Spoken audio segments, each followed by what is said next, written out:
think the things that really stuck out to me through actually doing my career is the amount of failure that you have to overcome all the time. For me, it's all about like trying to like build up that confidence with the women mentees that I've worked with. How did you find your first job? Because I know so many people who have been to CS school and done all that, but can't land a job, or been to boot camps. One thing I will say about like things like Azure certifications is they are useful if you have the background experience. They're not as useful like starting out, just because they're not a replacement for learning. Hey guys, I'm super excited about this episode because I think hearing from Jade is going to be really important to a lot of you out there who identify as women. As it happens, a lot of the people that I do coach are women. For example, earlier this year in 2024, everybody in my program was a woman, right? There was a period of time there where it was all women in my cohort, and now it's more mixed. Now I have both men and women. And I truly believe that there's a lot to be done that are specific to women that'll help them stand out in the job marketplace, build up their confidence, which is something Jade talks about a lot. And so I really wanted her perspective on that and many other things that'll really help you guys identify how to create the right plan to help you enter the world of IT, computer science, software engineering, whatever it is that you're trying to do. There are multiple perspectives. There's no one size fits all. And it's really important for you to feel a connection with the person that you're actually going to work with. So I hope you enjoyed this episode. I certainly did. Jade's a wonderful person and has a really great perspective on things.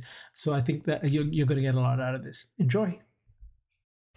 Welcome to Easier Said Than Done with me, Zubin Pratap, where I share with you the tens of thousands of dollars worth of self-development that I did on my journey from 37-year-old lawyer to professional software engineer.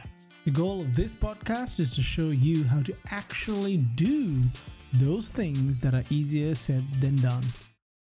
Welcome everybody, I'm Zubin. Welcome to the Easier Said Than Done and How to Do It podcast. And today I'm really excited. I've got someone who I've gotten to know, over the last several months on the show and on LinkedIn. I dare say that I consider Jade even a friend. Like when I go to the UK, I'm definitely going to look up Jade and try and see where she is and catch up with her for a coffee for sure. So I've got Jade Wilson with me here today. And Jade is an extraordinary person. Her effectiveness on LinkedIn and at helping people has been nothing short of, absolutely extraordinary because she speaks from the heart. And yeah, so Jade, tell us a little bit about yourself. Hi everyone, it's great to be welcomed onto this channel. Thank you so much, Zubin. And one funny thing actually is the way that we met was a little bit, I guess, unconventional. So Zubin had done a great article on how to switch your careers and get into Google. And I was really apprehensive on this article because I thought it was going to start saying about leak code and how you needed to solve all these things about leak code. And so I started reading the article, being quite pessimistic. But as I was reading through it, and I was like, no, actually, this is pretty good. And this is great. And I lost the article because LinkedIn does that thing where it just refreshes the feed, and I couldn't find it. And at the time I wasn't really posting content, but I really wanted to know who wrote the article, and so I just put a little post on it, and I'll try and link it, and so you can add it to this podcast. But yeah, that was how we met. I posted a thing saying great article, would love to know who the author is, and then a few people tagged him, and that's how we met. Yes, I'd completely forgotten about that, Jade. Actually, it's funny you mentioned that because that particular article, I got so much criticism for it as well, but typically by people who hadn't actually done the move or gotten to their goals. There were people who had never tried. They were basically like, why are you talking about all this non-technical stuff? And I'm like, because it kind of matters. It really does matter, to get this. So I forgot. That's exactly right. Anyway, look, I'm super excited to have you on the show because you have such an interesting mind, Jade. You are funny, you're tongue-in-cheek, you're self-effacing, you're extremely incisive. So it's not like you're funny for the sake of being funny. You're funny while making a really strong point, which is a rare knack, okay? Because there's real strength in what you're saying. I don't know how you do it. It's truly remarkable. I'm one of those people as well, when someone gives you a compliment and you just Please don't compliment me. I don't know how to take this. This is really, really awkward. You're doing a good job. We'll get you practice. Like everything else in life, including lead code, practice helps. So we'll give you lots of compliments because you definitely deserve them, and we'll get you really, really well practiced in it. Okay? It's like CI/CD for self-esteem. Don't worry about it. We'll just it's really great. So it's all good. That's the way introvert in me go. So look, let's talk about a bitty bit. Let's talk a little bit about your background because the purpose of the show is to tell people that pretty much everything you want to try and achieve in life is going to be easier said than done, which means it's hard to do. So how do we do it? Now, you're currently in Microsoft, a senior engineer in Microsoft, but tell us a little bit about some unexpected things that you experienced on your road to where you are today, because you've been in the profession, what, 10, 11 years, I think? Yeah, just under 10, I'd say. I think I graduated in 2016, and I'd done a like internship before that, so about, if you add them together, probably about that. Understand. You But graduated yeah, computer science, is that what you mean? yes, yeah, Okay. computer science. Okay.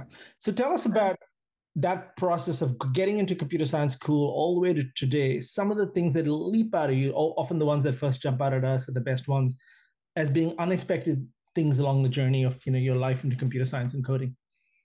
I think the most unexpected thing was how much I actually enjoyed it, because I'd gone from studying maths at university. So I went into university just saying I was going to study maths. I was really, really good at it at school, and I was just naturally good at solving problems in that sense. And I did IT, but I didn't really do programming of the sort. I did IT, but I didn't really know programming was much of a thing. I'd done Uh-huh. some like when I was a teenager, I'd like there used to be this thing called Pixar, and I used to get the templates and remove the adverts from the templates. Yeah. I didn't know that that was like coding at the time. I just thought that was just something you could do. I thought I was being really naughty, like removing the adverts. And so I didn't really know much about programming until I got to university. And I think that's an interesting point, because I think a lot of people don't necessarily know that they're doing things that are related to programming, and then they like either they go into computer science or someone shows them it, or things like that, and they think, okay, actually this is quite related to what I like to do. And Yeah. so you might do things here and there. Like I did maths, for example, but actually if you think about things like applying maths and applied maths, it's very, very, very similar to like computer science. And so I didn't really think about doing computer science as a degree until I'd met my partner at the time, who did computer science, and he was in like his final year. And I was thinking, okay, well, I'm hating maths, I need to switch. So I thought, okay, well, let's look at the different things that I enjoyed. And I really liked psychology, and I really liked IT. And so I was thinking, okay, maybe I could do one or the other. And Mm-hmm. then my partner was like, at the time, he was like, well, you've got like an A star in maths at A level. Why would you not do computer science? Because basically it's very similar to doing IT, but you just need the maths A level to be able to do it. So I was like, okay, that's fair enough. I'll give it a try. And then started doing it, and I really, really enjoyed it. I think the things that really, really stuck out to me through actually doing my career is the amount of failure that you have to overcome all the time. That was really hard for me at the beginning, because I've always grown up with a very, very like I've always put a lot of high expectations on myself when I was a child. Like I was the first child to go to university, like in my family, and I really, really wanted to like show that I could do do stuff and like get everything perfect. And when you become a software engineer, you have to change that like way of thinking. And I had to like let go of a lot of like I guess issues that I had like with being like a perfectionist in that way. And I know that's a really like cliche thing to say when people are like, "Oh, I'm a perfectionist and that's my weakness."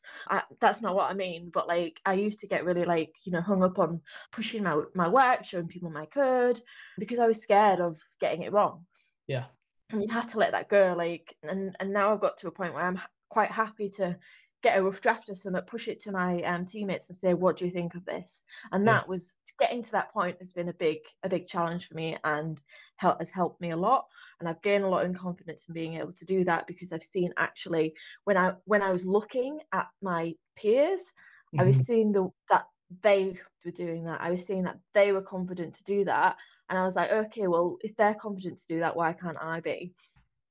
So that really helped. Interesting. I mean, so you've covered some two or three actually really important things there. One is that you were surprised at how interesting you found it, how much you gripped it. But at the same time, it was borderline traumatic in terms of the amount of feedback you were getting that was not consistent with your self-conception, in some of the failure stuff, some of the setbacks that you had to overcome, especially I think as a high-performing math student, where, often for people like that, it's, tick, tick, tick, achieve, achieve, achieve. And then you have the situation where, oh my God, this is actually not giving me all the positive feedback I want. So you have the enjoyment and you have negative feedback coexisting uncomfortably, right? And just to touch upon that point, I did fail my first year at university in maths because I wasn't enjoying it. So I did kind of I stopped going to lessons and things like that. So it wasn't like I was the perfect student, like up until uni maybe, but when I got to uni, I really, really hated it. And so it's one of those things where, like, if you don't, but I knew that I was going to fail it because I wasn't trying. Whereas with computer science, I was trying, and with software engineer, I was trying, and that's when it was getting that was the like thing that was hard. I think when you put your effort into something and you feel like you're constantly like always not being good enough at it. Yeah, super interesting you say that because, and again, just to go back to that moment where, you're failing the first year of university, like when you get that level of negative feedback, the easiest, most rational thing to do is quit and switch, right? Like it's quite extraordinary that yes, you weren't doing that well at some things at university, but at another level, the thing you wanted to do, you were struggling to do well at that point, right? And that's often the way it seems to be, where I think we'll talk about this later on, is your intrinsic drivers for wanting to do the thing will matter at that point because it's going to happen. So I coach people on career change. One of my students just yesterday messaged me saying that, she's got this paid internship gig, and she's really excited. She started it. I'd actually known about this a couple of weeks ago. And I asked her, said, how you feel about doing all the coding? And she said, I'm really surprised. I'll actually read it out now. She's like, it's quite astonishing. I'm smashing through all the coding stuff right now, and I feel really great. Seriously, like sometimes I stay 3, sometimes 5 hours after work plugging away at projects because I actually enjoy and look forward to it. I never really had that in my previous life and job. I've blown way past my own expectations, right? And my reply to her is, I'm really happy to hear that. There is a kick in the teeth coming, by the way. And when it does, remember that I've said there is a kick in the teeth coming. And that's going to be your next cycle of growth. Like, would you agree with that? That it's this constant cycle of, ooh, I'm getting this, now I get kicked in the teeth. Ooh, I'm getting this, now I get kicked. Do you agree with that? Completely. Like, for example, it even happens to me now. So I would kind of shift his focus from previously we were doing a lot of like back end like work and infrastructure work in our team, and that's with the like advancements in AI has shifted to data engineering and AI. And so there's been a massive learning curve that I've had to do with all regards to that over the last few months. And I don't know what I'm doing. And like, this is completely new to me. Just because you're like a software engineer in one area does not mean you're a software engineer in another area. And so like you just have to learn all the time. And that can be really like, especially those first like few weeks of learning it, or like you learn a little bit and you think, okay, I'm okay with this now, but then you run into an issue and it's hard. And those bits there is like what I'd say is the hardest, especially when like you don't have anyone who can guide you or help you with it. I personally, I think that's the hardest part. I so agree with you, and having the right expectations matters. Like, I think people think that it's all about knowing a language. There's this prevailing misconception that ultimately coding is about learning a language or learning a framework. And like, when I went to Google, I knew none of the languages I was going to write in. That's not what they tested me for, because obviously you'll have to learn different languages and apply. Even if you don't know it, just write in them every now and then. It's more the concept of programming. The people talk about it as problem solving, but it's more the meta principle of, this is the system, this is the small part of it that I'm working on. How does touching this impact all of this, or vice versa? And how do I safely put changes into the system. That's kind of what the problem is, and this thing about constantly having to learn on the job, but that's really quite hard because you always underestimate how much there is to know, and you always overestimate the relevance of what you know in the context of the problem to be solved.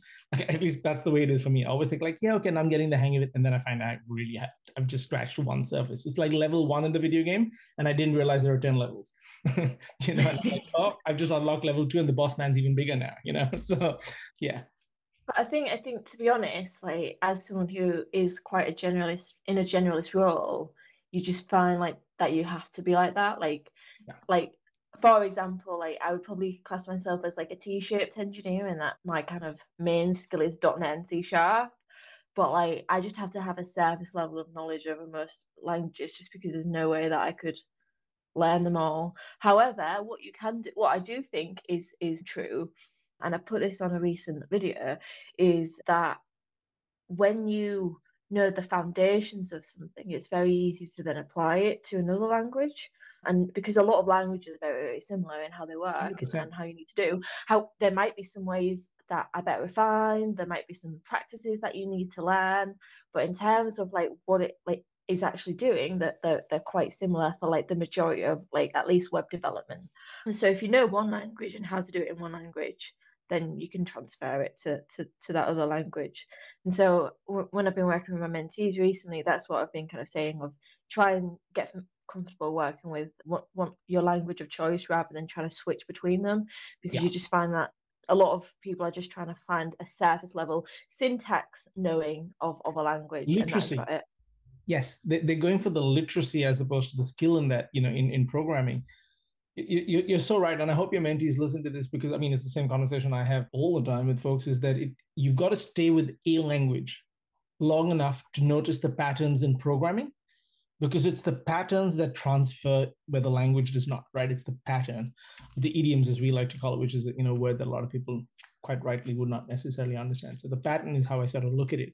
Can I ask you, as a woman going through the computer science world, entering the world of coding, do you think that presented its own set of challenges? Because I'm really mindful that a lot of my students who come to me are actually women, and I'm mindful that there's a limit to what I can experience that I can transfer over to them. What would you say to people who are thinking of switching into an IT coding sort of role, especially from a woman's point of view? What should they expect that they don't know to expect? I think and this isn't the same for every woman, but this is just my personal experience. I just felt like quite, I don't know, I've read, I don't know if this how true this is, but I've read a study about how like women feel like they need to be much more perfect than men when it comes to doing things. And so like a woman will typically only apply for a job if she meets all the criteria versus men who will apply if they meet 40%. That was I think the article I read that linked to a study. And I think that's the biggest challenge of overcoming that, and overcoming that like perfectionist trait. And I think a lot of that is just to do with anxiety. And I think from what I've observed and from what I've read, women typically deal with that more. And so it's about, okay, understanding what that is, how that's translating into how you're feeling, and how that translates into your job. Mm. And because you are constantly failing, and because you are constantly dealing with, quite personally, I dealt with quite like rude colleagues sometimes, that can be quite demotivating, and was one of the reasons why I kind of moved out of it for a little bit of time. And because I didn't feel like I was good enough, I didn't feel like I was technical enough. Mm-hmm. And I don't know like if it's just a confidence thing, but like for me it's all about like trying to like build up that confidence with the women mentees that I've worked with, and Mm-hmm. just with women in general on LinkedIn, because I do think there is genuinely a lack of confidence there sometimes. Yeah. And it might, another reason might just be that like there's more women who get into it later, so they're kind of surrounded with a lot of tech people who have come in since an early age.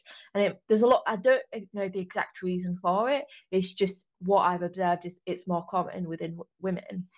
Yeah, if it's so any I think that's the biggest thing. It's interesting because I've heard this a lot over the years, and to be honest, I witnessed it. Like I've been in the job force 21 years now in the workforce, and I've seen the same attribute. I think it's a social thing. I don't know if it's, I doubt if it's a space thing. And the reason the first time I noticed this was when a colleague of mine back in India actually was really, she and I were going for the same set of interviews. We were at college going for the same set of interviews for the law, and she was far more anxious about it. Not that I wasn't anxious, I was stressed out of my nut, but she was more visibly anxious by it. And she was way higher than me on the grades, every bit as capable as me, on sort of on the interviews and communication and all that. But the narrative she had in her head was different from mine. Mine was like, I'm expecting this to be terrifying and hard, and the odds are always going to be against me. Hers was like, oh gosh, my entire life depends on this. And that may have been her reality and not mine, or for whatever reason. That was the first time I noticed that very similar external circumstances are modulated by our internal narrative and circumstances differently. Like literally, the filter we place on these things are different. That was the first time I noticed it. I looked at some of my male colleagues, and not all of them would show their emotion. They'd go and smoke, or they'd go and do something different to sort of contain their emotion. Having said that, I also had, I dated someone in law school who was very calmly confident about everything. So I don't know if it's a gender thing and more of a socialization thing. I don't know. The other thing I've noticed is that when I've coached people, and I've been coaching people even before I got into tech, I've always had to put in a lot more effort, exactly as you say, to build up the confidence and mental models of women to ask for what they want. It takes a lot more effort to tell them, ask. If you don't ask, you don't get. And whether you think you should ask or not is less relevant, or whether the other person thinks they should give it to you or not. Because you're often just telling yourself things that aren't true, or that you can't know are true. They may be true, but you can't know if it's true. And I've seen this when I've been on the hiring side as well in every one of my careers, is that there's a male energy and there's a female energy to asking for things. And I think it's more social. I've seen it in the law, I've seen it in business, I've seen it in startup, and I've seen it now in tech. I think it's a culture thing. And I keep telling the girls that I have in my program, you're probably the biggest obstacle, and I can't speak for you, but I would encourage you to consider whether the biggest obstacle is the thoughts you're having about yourself. Like, are you literally getting in your own way here? What do you think about that, Jade? Do you think there's a vestige of truth about being insensitive here?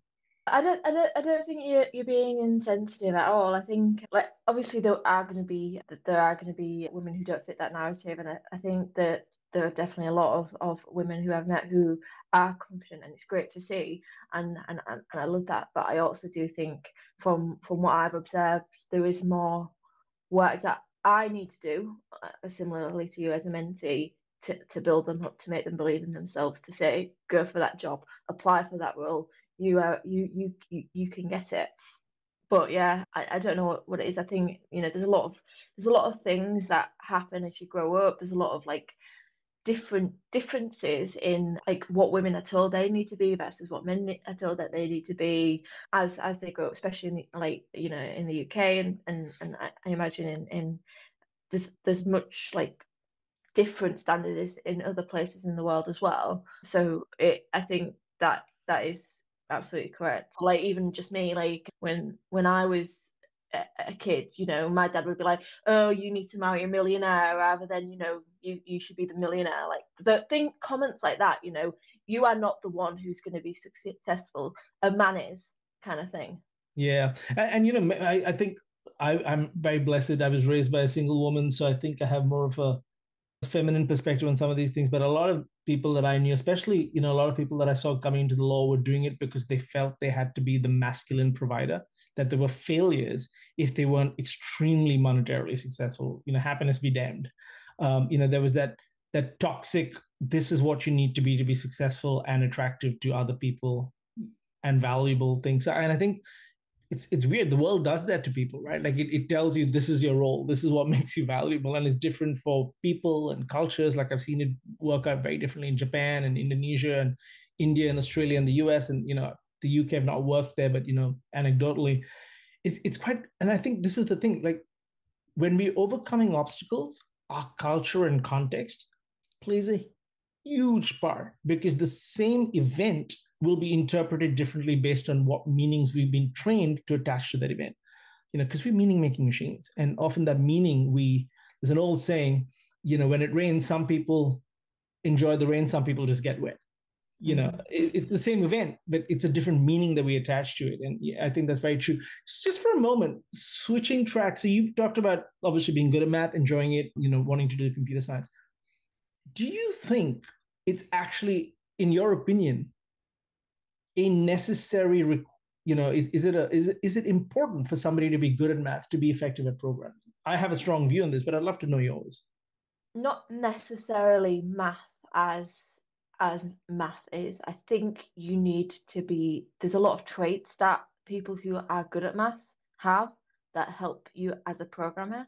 So it's the logical thinking, it's the ability to take so very often in maths you're taught to take a problem and be able to apply it to a new scenario. Like if you think of a quadratic equation and you're given a new one, how can you do that knowing the foundations that you've been taught from doing that? And those are the types of things really that are important when you need to learn computer science or software engineering. You need to be able to logically deduce information. I think that's the main skill that you need to have.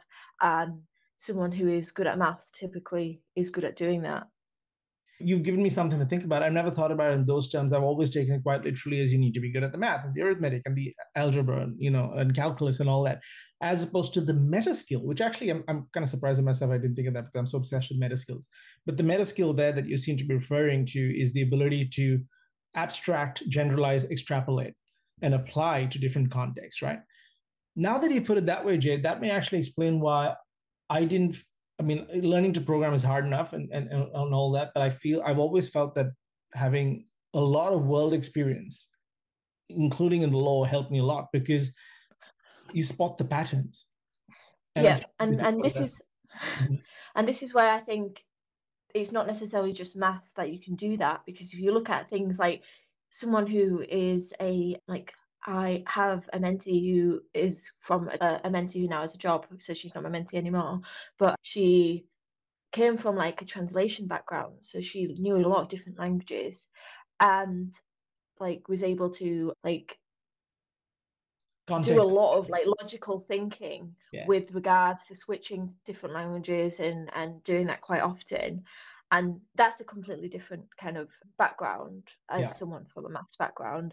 However, because she has to do a lot of logical deductions when she's learning how to learn a new language, is a great example of doing very similar mental logic deducing. I don't know what's the correct word is to I say that. You're quite right. I had a student who's a translator as well, and I noticed the exact same pattern. It's that ability to abstract out and spot the patterns and lift and shift your mental models from one to the other, which is very much a learnable skill. So okay, that's heartening. So for those people who constantly worry that you need to know math, well, I rarely use math directly and rarely have had to in any of my roles. But yeah, the structured thinking, the ability to sort of break down the problem into steps, that's definitely translatable. And I think this is why I ended up really struggling at maths at uni, because it was no longer about, for me at least, it was no longer about doing that logical deduction. You ended up having to do a lot of memorization of proofs. Really interesting. A lot of memorization of proofs and writing. And for someone like me who doesn't really think like that, for someone like me who just kind of, if you give me a problem, I can figure out how to solve it based on just principles that I've learned. It was quite difficult for me, and I wasn't enjoying it very much. So there's a lesson in there as well, isn't it? That sometimes the topic needs your own particular approach. You can't have a one size fits all learning style, because a lot of people who are able to handle the thing may not actually learn that way, which has definitely been my central learning in terms of how I learn as well. It's quite different from conventional education, which is why when I coach my students, I do a lot of auditing of their learning style before I sort of give them material, because that's the shortcut to learning hard things, is learn it the way you learn it, the way your brain works. Can I ask you, so when you came out of uni, and given that you've been so candid about, not not necessarily having the level of confidence you would have liked to ask for the things you wanted or sort of assert yourself at the workplace. How did you find your first job? Because I know so many people who have been to CS school and done all that, but can't land a job, or been to boot camps. Most of my students, for example, are ex-boot camp people. But, what? It's one thing to learn the skill. It's another thing to actually get the market to pay you for it, right? What was your experience on that? Your first job search?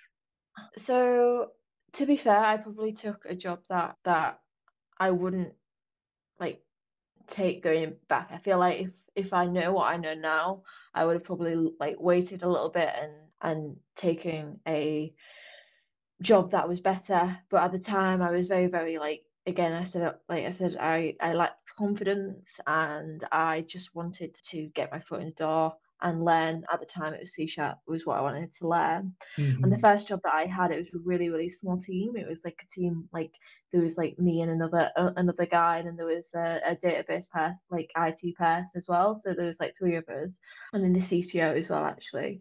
But he didn't really do any coding. And so like I didn't feel like I got the growth that I wanted at that company. And I quickly realized I wasn't going to get the growth at that company as well. So like I remember like mentioning about unit tests, for example, and like my boss just couldn't understand the reason why I would want to do unit tests. And because I was junior, it was quite difficult to explain. And I was like, I knew there was something that I wanted to like not quite right, and I knew that I wanted to make it better, but like I didn't have the like domain knowledge or the skill level that I wanted to make it better, if that makes sense, because it was just such a like it was spaghetti code, and it was very difficult to navigate. And like I think a lot of my career has been kind of trying to figure out what it is that what the gap is. Like why is it that what is it that I'm not learning here that I need to learn? And it transpires that for me has been the architecture and the like technical leadership sort of skills that I want to learn. That was the gap for me, and that's what I've been like searching for in the companies that I've worked at. And But so yeah, on that path, I know you also shifted, for a while into agile delivery lead and all that. Like you've looking at your background on LinkedIn, I recognize certain signs, and I'm speaking out of turn here because I haven't actually asked you this. The question is, looking back, was your career path weaving through your hypotheses on what you believed you needed to succeed? can you frame that, because I'm not Yeah, quite sure sorry, you that was a clumsy, understand. yeah, clumsy question. Clumsy question. Let me rephrase that. Looking back, if you were to connect the dots on the choices you made, were you, for each next job, looking to fill the gaps that you learned you had in your previous job, but you couldn't have known when you entered your previous job? I think so. I think there was like, so I'm a little bit impulsive, and I've gotten better at that. So I think a bit of that is that I am quite impulsive, and I have yes, let's go do this. And it's great for certain things. It's great for things like content creation. It makes you quite like creative. It makes you quite thingy. But in terms of like jobs, it's quite difficult, because like a like bad day can be like, okay, I hate this place, I need to quit, and things like that. But like so there's a little bit of impulsiveness there that doesn't help. But like in terms of like moving jobs, I I knew like for the first job, I knew I wasn't gonna get what I wanted. The second job that I had, it was a locations thing, and I just moved from back from Kent to Hull because I missed, and so that was the reason I moved from there. And then in terms of when I was at APD, great place to work. I actually learned a lot of the stuff that I learned there. At the time, it was a great place to work anyway. I learned a lot of things about like agile and facilitation and scrum mastery and product ownership there. I learned a lot in my career at that company. But then they got bought by another company, and it just changed the culture quite a lot. And so that's when I was like, okay, it's time to move, because I'd been put on a, I don't know if you've heard the term cash cow before, which is basically a product that is a legacy a product, but Yeah, it's not likely going to have much new design or anything on it. And correct. so I was like, okay, well, really, I wanted to be starting to learn more cloud and like design. So I was like, okay, well, I'll move to a company that does that, so I can learn that. Hang on. And I'm then going to jump in there. So when you say, so I decided to move into a company that does that, most people would kill to be able to have that level of control over their next job. Right. So I wanted this and I took it. That's not how it actually works, though, is it? So tell people a little bit about that process. Like as you're more senior, it is easier to be a little more Yeah. intentional and have a bit more control, right? So let's set the expectations straight up there. When you're starting out, you have almost no control, and this is something I teach my students a lot, that try and get, and I try and show them all the things that you can do to get 3 or 4 offers, because optionality really matters. And then you can choose the next best bet based on the available options. Whereas if you only have one option, that's not an option. That's the default, right? And so when you're starting out, it's hard to have more options. It's possible. I show people how to do it, but as you get better, you have more control, more runs on the board, therefore more cachet in the market, right? So at this stage of your career, Jay, would you say that you did have that level of control, or did there also require a lot of extremely intentional work to get that next job that was cloud enabled and design friendly? It did take work because I was product owner at the time and I wanted to go back into software engineering, and so I had to like get back more into coding because I wasn't doing it as part of my full-time job, and so I had to just get back and get familiarized with the things that I was doing. As well as that, I had a professional Scrum Master 2 course that I'd been putting off. I'd failed it the first time because it was really, really difficult, one of the hardest exams that I've done. Yeah. So yeah, so people who think, these PSM exams are easier than not, they're actually quite challenging. And so I put a lot of time into studying for that as well, and past that I wanted to show that not only did I have software engineering skills, I had good facilitation skills, because that was my uniqueness, if that makes sense. Sure. So, and you were aware of that enough to realize that you wanted to play to your specific unique selling points to differentiate yourself in the market. So not only was your strategy to rely on your existing core competencies, but to differentiate yourself, you found yourself adjacent competency that would help in furthering your goal, right? Like, so you made investments in yourself to be the sort of person that would be attractive in the market. Is that fair to say? Yeah, and I was a little bit lucky in that it was prime COVID at the time, and so like everything had gone remote, and so like it was like, okay, there's a few remote like options that were a bit further out, but I could get them. So that was another reason why I was quite lucky at the time for that particular role. But like in terms of getting to Microsoft, that was, I think, like complete luck in that I wasn't looking. I had a recruiter reach out to me, and I say that it was complete luck, but I did do things. I did do things. Yeah. Like like I started. So the company I was doing at the time was doing AWS. And my strategy was actually like, eventually I want to go into like, contracting. That was the goal. Like I was like, okay, well, I'm lead engineer now. If I do this for another 2 to 3 years, then I could eventually go like as a contractor in the market.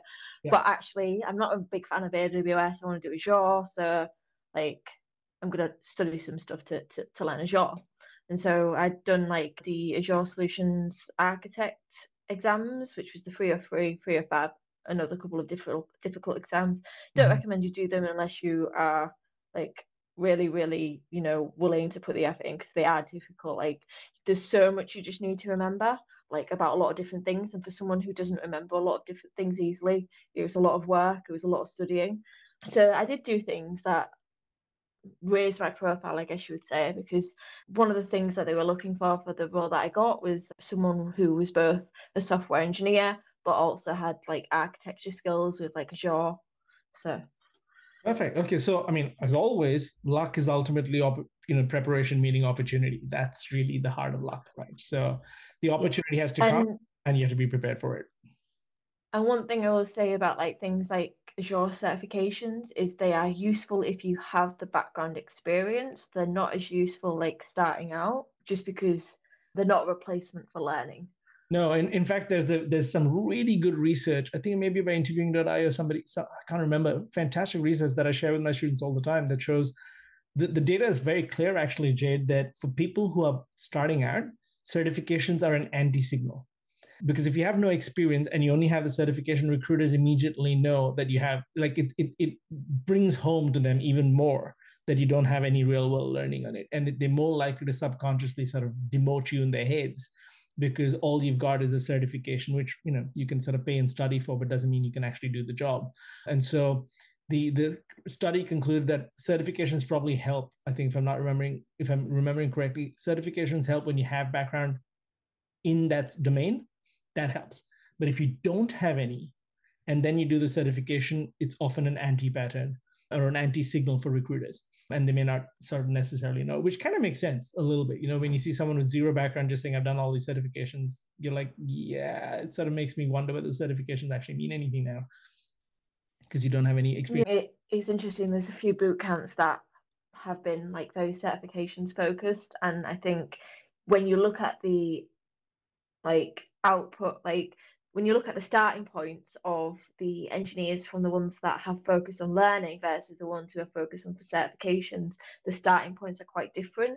I've had to put a lot more work in, obviously, well, the mentees who have done those boot camps have had to put a lot more work in self-learning than the ones who have like done like a boot camp that hasn't focused on certifications and has done a lot of like learning focused training. Yeah, I 100% agree. And that, I think that's why structuring learning pathways in a way that combines mastery-based learning with intrinsic motivation, which is how I sort of do it with my students, is you have to combine both and you have to find the sweet spot. It's like a car stereo system. You have to find the sweet spot for all the dials for that individual. You know, did I just say car stereo system? I think I just totally dated myself. Anyway, but you know, you sort of get what I'm saying there. So I'm just mindful of time as well for you, Jade, because I know it's night at you. One of the questions that I really wanted to hear from you is, you know, you're 9, 10 years in. There were a bunch of unexpected hard things when you started this journey 10, 14 years ago, when you started your computer science journey and, you know, your uni journey or whatever. And now you're in Microsoft, you've been promoted to senior engineer there. What are the hard things about actually being in the profession versus learning and preparing to be in the profession? Like, what are the unexpected things that you wish you had known 10 years ago or 5 years ago about what you do today?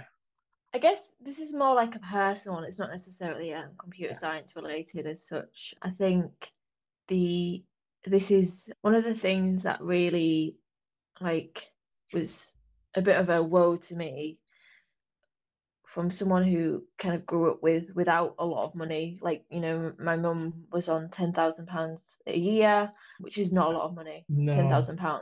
And then my dad was on sick because he has some like a lung condition.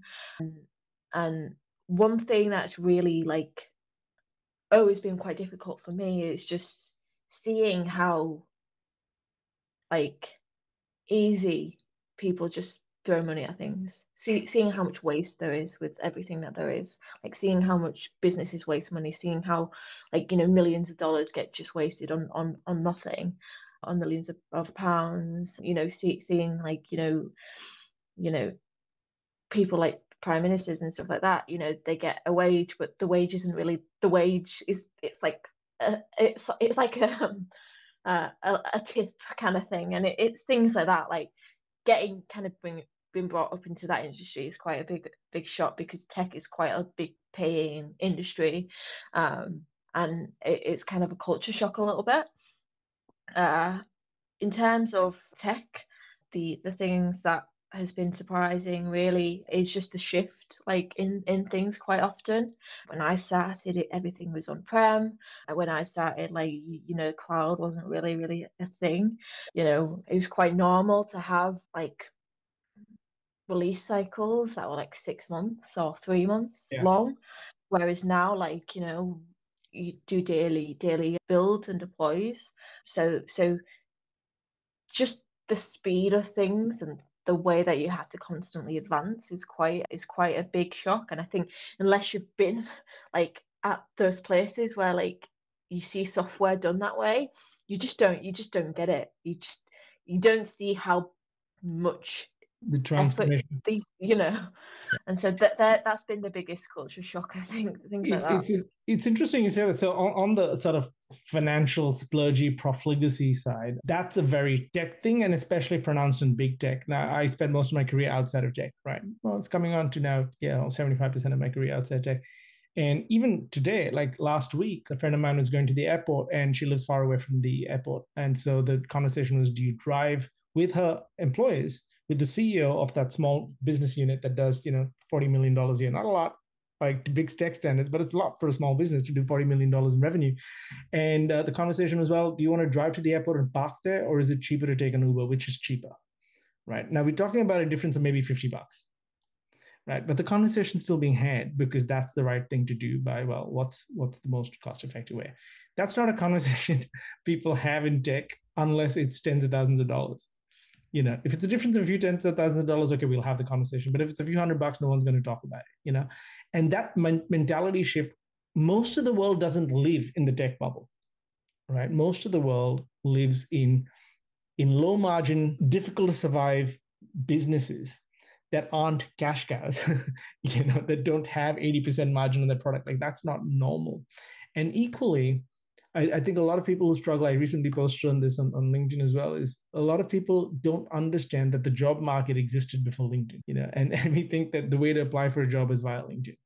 And so they get into this loop of trying to hit the apply button all the time, instead of, taking a systematic approach that you sort of did even 8 years ago. Now, you may have used LinkedIn to actually go the final mile, but you did a lot of preparation to separate yourself out from the market, and presumably you sort of had to build certain relationships and reach out. I think we're getting to a point where people are just thinking that hitting a button is what getting jobs is all about, and it's never been that way. Like these are some of the big shifts that have happened the last 10 years that never used to be there. We also have to evolve according to the industry we're in, and I think a lot of people don't really realize the game that's being played. And I use the word game, it's a bit of a crass word, but I don't mean it in that crass sense. I mean, there is a sport that is being played and has its rules. And those rules can often be eternal regardless of what gear you're using to play that sport. Yeah. So yeah, no, thanks for that perspective. One last thing before I let you go. Given that you've shared so honestly about, the financial circumstances in which you grew up, and you've come a long way, and with that comes your own mental models of the world and what's right and what's wrong and how money should be used and all that. This, I think, is a really good question for someone like you. Should someone change their career and become a programmer because it'll pay them double? Is that a good reason? And it's going to be a nuanced answer, I know that. So it's it's an interesting one, like, because when I got into tech, it wasn't like I didn't hear about like these insane salaries that like people are hearing about now, because it wasn't as social media was there, but it wasn't as much of a thing. And like you didn't have like these tech influencers like talking about like these killer salaries that they're on. What I would say is that the majority of, at least in the UK, most developers aren't on those killer salaries. Like it's just not true. And another thing I'll just say is that it's a lot of effort to to get it. It's not an easy thing. And like at the moment, I'm seeing my mentees put in lots and lots of effort, and they're starting on what, 25 to 30,000 pounds a year, which is a very similar salary to like finance. It's very similar salary to law. It's a lot, like, it's not like a instant, money scheme. doubling thing. Yeah. It takes a long time. And in order to get to those salaries, but those top salaries, you have to be good.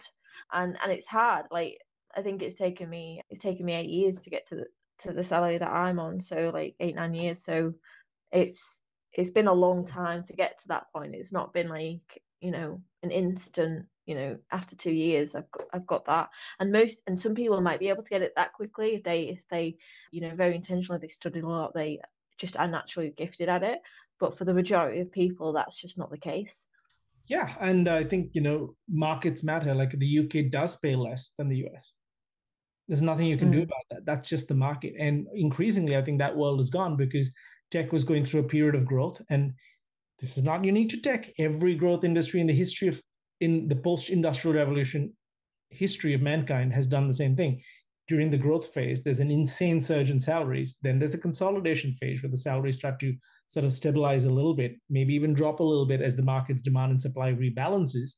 And we've just seen the growth phase for tech the last 15 years since the last recession, which was 15 years ago. And now it's going to stabilize a bit. The numbers are going to be high, but it's not going to be that meteoric thing where someone goes from 50 to 150 randomly. It may happen in some pockets of AI now, but it's not necessarily going to happen. And that's not the right reason, I feel, to go into this, because it's the wrong expectation of exactly to say what the journey like. It's going to take way more time than people realize. So what do you think of this claim about, which unfortunately a lot of boot camps do, which I don't fully agree with, which is, you can learn a code in 90 days and get, 100K. Like, I don't believe any of that, because I don't see that as being true. What is your Not perspective? no, getting to 100K like quickly is just not something that is achievable. Like, I've got like I've had seniors reaching out to me who are trying to get to that, and it's not something that happens like instantly. Like, I think a more respectable salary, at least in the UK, is between like 25 to 40, depending on where you are, for as a starter salary. That seems to be the norm Yeah. for like an entry level position. I know that's different in the US, and I think US pay a lot more, but I think there's a lot more things that you need to pay for, like outside, like medical Right. care and things like Yeah. that, and The cost of so living is much higher.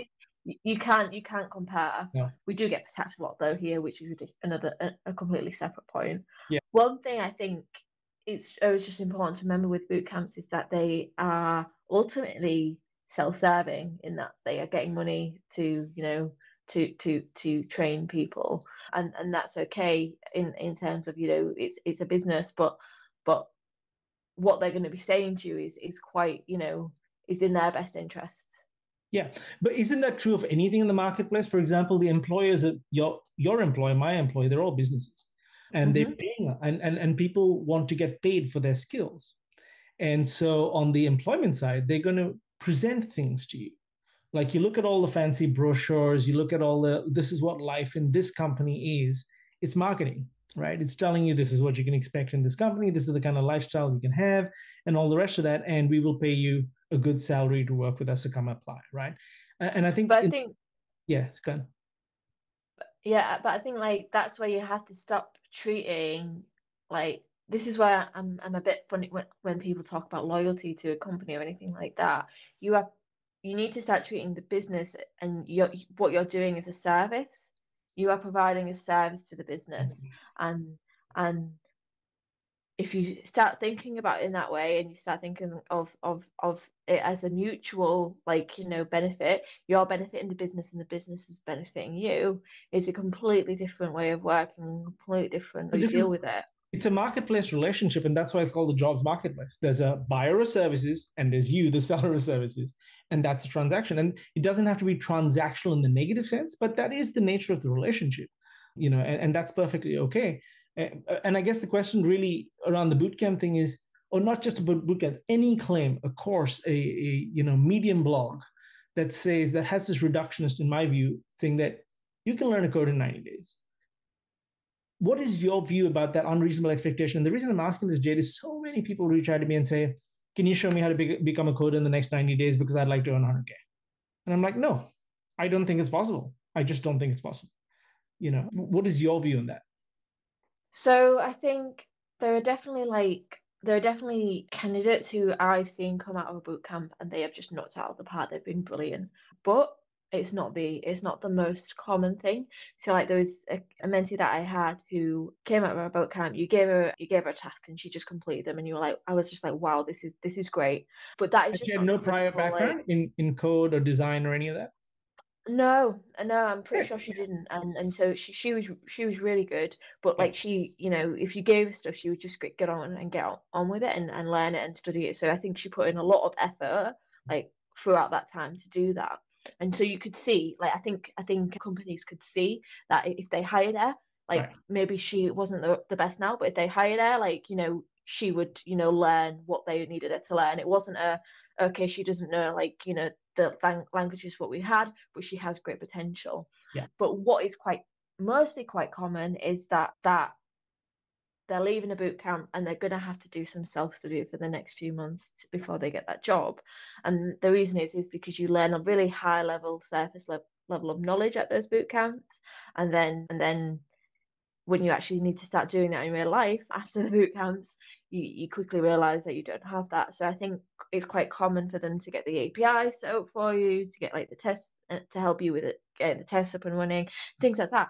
And if you get like a take-home tech test and you can't do that yourself, but things like that are going to get quite transparent and very quickly. Yeah.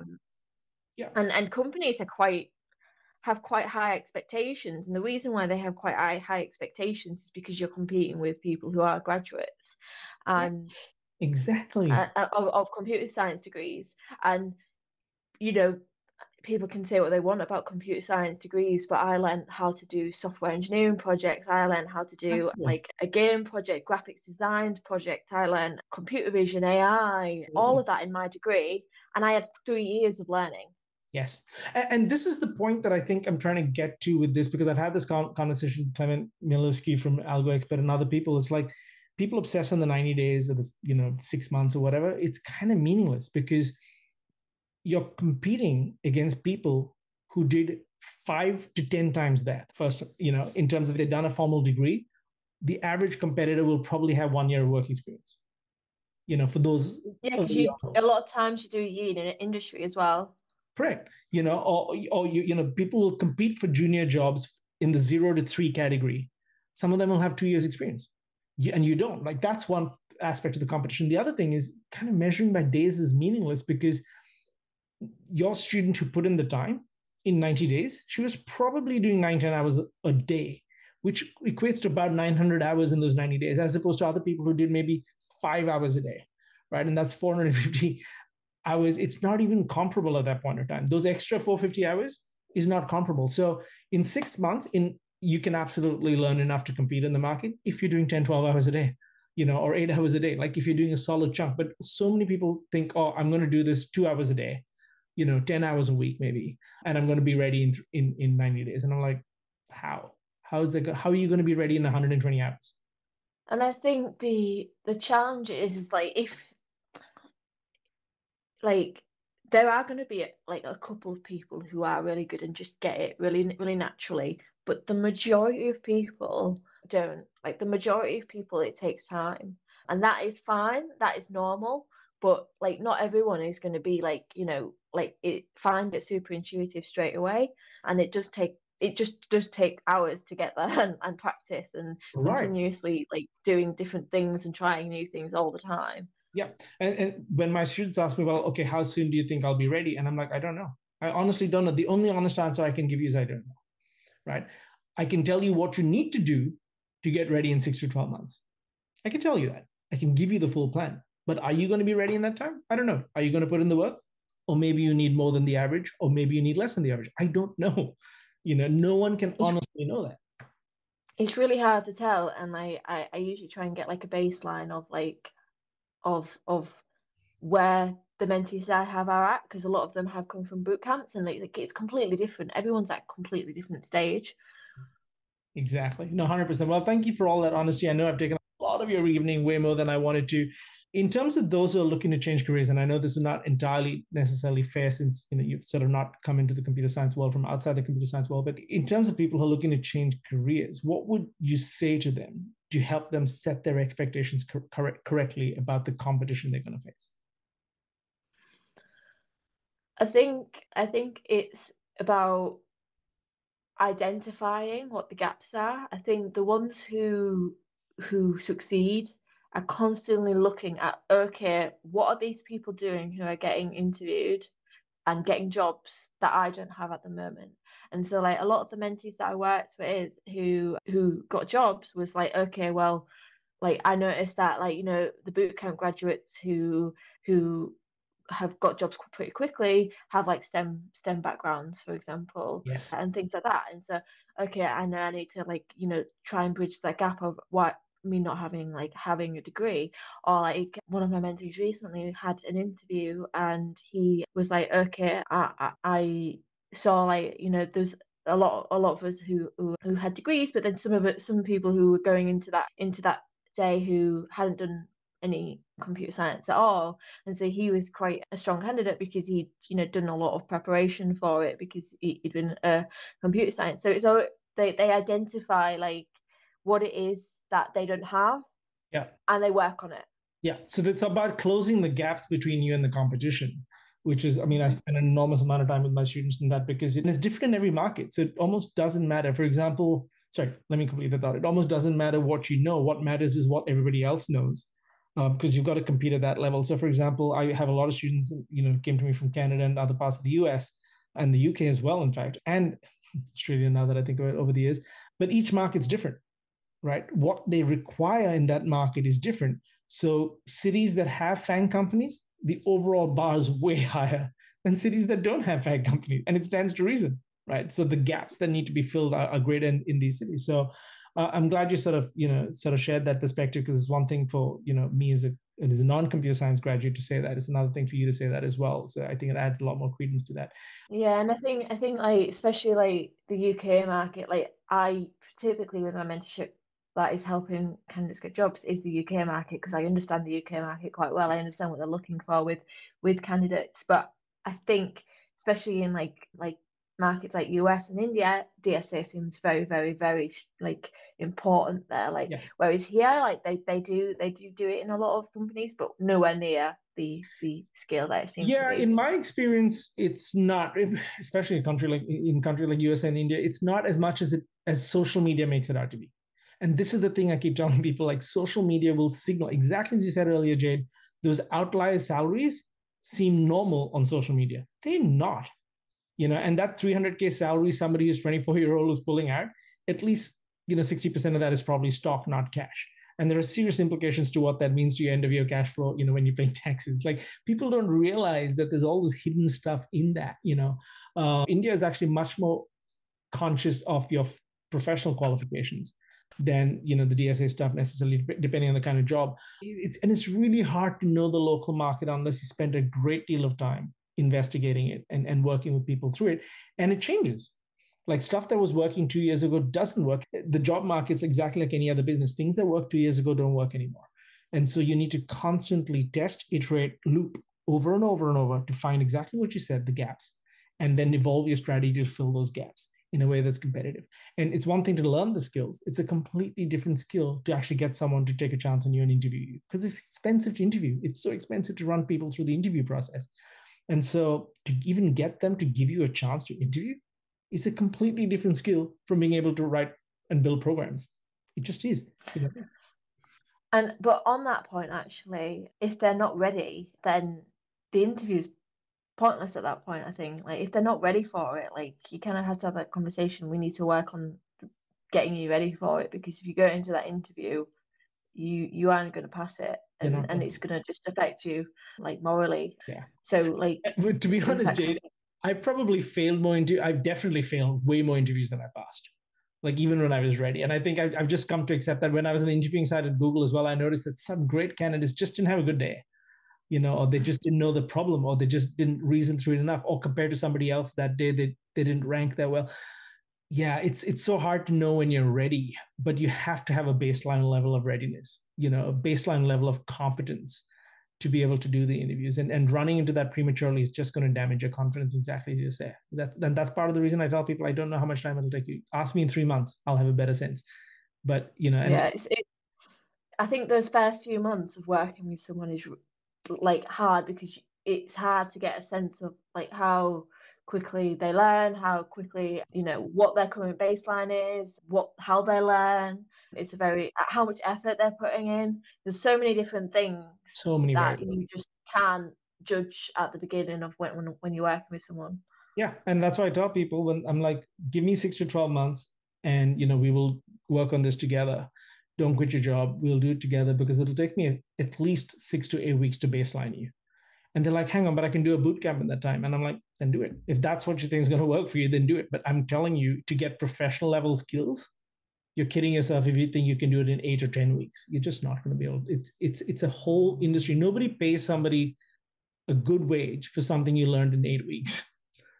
it's just not likely to happen. And after that, you just got to learn a ton of stuff that's industry specific as well. So look, thank you so much for your very generous use of your time. Appreciate it. And as always, I always learn something when I either read your stuff or talk to you about things. So I really appreciate you doing that. And yeah, I'll link to all the socials and all of that. But thank you above all for just wanting to help people. I think there's not that many of us who try to do this in a way that's, you know, that's sincere and honest, and not hypey or not clickbaity. And I really respect that you do that. So thank you, Jade. And thank you for having me. It's been great. Honestly, I feel like I could chat to you about this stuff for so long. Like that's why it's just like can't stop talking about stuff just because it's interesting and it's fascinating. We have very similar like interests in terms of like helping people get into the industry, I think. So it's just like really interesting to talk with someone about this. Maybe we should get a bunch of us together and just have 5 questions and different perspectives on those questions and see, because there is no one true answer to any of this. If there was a formula, it would be written somewhere and everyone would be following it. And the beauty of this is that it's so nuanced. And the more people realize that there's a nuance that works for them, the better. So maybe I'll think of organizing something where 4 or 5 of us get together, address some of these thorny questions, or we can ask the community for questions, their burning questions. Just do one of those LinkedIn Live things. Yeah, okay, I'll put that together. That action's on me. I think it'll be fun. It'll be a fun conversation. We'll try and get some people who are probably going to be, who I'm going to try and find people who disagree with me as well, because I think that's a lot more interesting to sort of dive into those topics. It'll be fun. I'll leave that with me. I'll find something for us. All right, Jade, get back to your family. Thank you so much for your time. I really appreciate it. And thank you. Right. Thank you. Have a great week. Bye. Have a good weekend. Do it. Just subscribe. You know you got to do it.